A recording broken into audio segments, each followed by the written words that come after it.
Lucky me. 6 miles from the hotel and it starts to rain on me.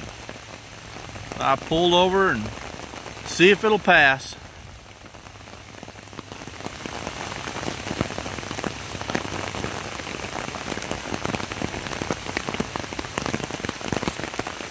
And the last 30 miles are sort of frustrating. Between road construction and coming through Galax, G-A-L-A-X, with all the stoplights, I think I caught every damn one of them. But I'm at here, a little boat landing, kill some time. Got my umbrella out. Hopefully it won't rain too long, it'll pass and I can go ahead and get checked in.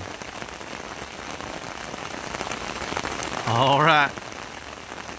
Almost Independence, Virginia. That's where I'm staying tonight. Kind of cool though.